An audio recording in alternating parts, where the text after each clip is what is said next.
apa Mas Agus? Selamat datang Mariski di Pojok Inspirasi Sapit Farm. Pojok Inspirasi Sapit Farm. Sapit Farm ya.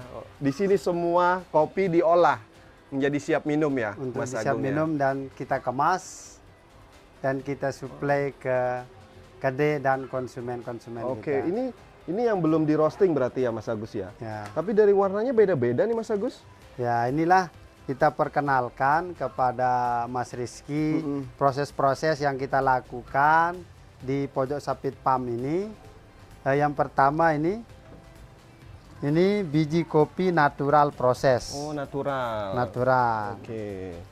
Terus Nah, ini green bean-nya. Sebelum dia jadi green bean, inilah dia gabahnya kita sebut. gabahnya. Nah, ya, seperti ini. Ini udah proses pemasakan atau memang dipanennya sudah seperti ini ya Mas Agus? Ini kita panen ceri, kita panen jemur ceri. selama 3 minggu Oke. sampai dia berwarna hitam seperti ini. Jadi ini proses jemur Sobat Tani, jadi warnanya hitam. Terus dari sini Kita halar green. menjadi seperti ini. Oke. Ini Yang natural. natural ya. Ini Untuk juga yang natural. honey proses, dia proses awalnya seperti ini. Nah, ini kulit ceri sama biji kopinya dihalar dan dijemur bersamaan. Oh, dijemur. Tapi ini ya berarti mengelupas dengan sendirinya. Mengelupas dengan sendirinya setelah iya. dihalar, dipalper bahasanya. Kalau di kopi itu dipalper, jadi bijinya seperti ini. Dan yang ini di yang dalam siap. ya, Ini yang honey ya. yang honey proses. Dan sini juga ada mesin roasting kalau nggak salah saya ya. Nah, dan ini mesin roasting yang kita gunakan di Pojok Sapit Farm. Ini kapasitas 1 kilo. Boleh nggak saya cobain salah satu dari ini Mas? Oke, nanti kita Sambil kita ngobrol santai begitu Mas? ya, kita tes ini yang honey. Boleh, oke. Tolong buatkan ya Mas ya. Siap. Saya nggak ngerti soalnya. Siap, siap.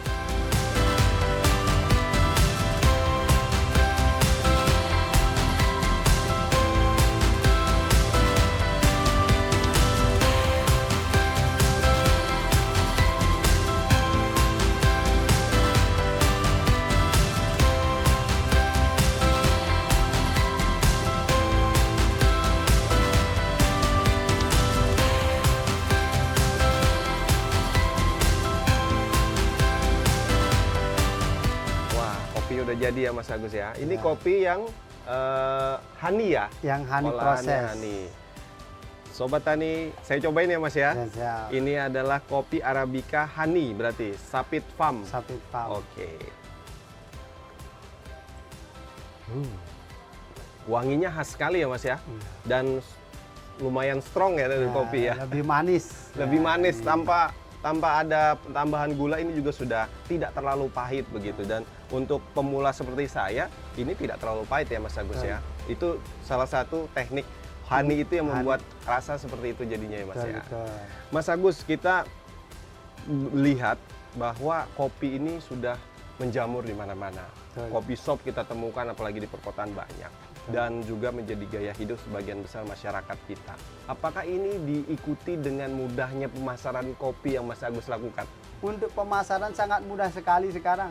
Bahkan saya kelebihan permintaan, Mas. Wah, belum terpenuhi semua Belum ya? terpenuhi. Permintaan dari kopi shop, dari buyer-buyer yang datang ke sini langsung. Tapi kami masih proses membangun. Apakah tapi sepanjang perjalanan Mas Agus, berarti dari tahun 2017 ya Mas ya? 2017. Itu ada mengalami jatuh bangun dalam proses usaha kopi ini Mas? Itu sudah pasti, Mas. Sudah Namanya pasti, juga ya? bisnis ya. Kita jatuh bangun itu, ditipu itu pernah.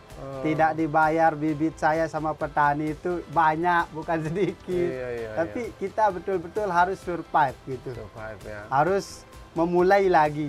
Bagaimana bisa bertahan dan membuktikan bahwa kopi ini layak untuk dibisniskan.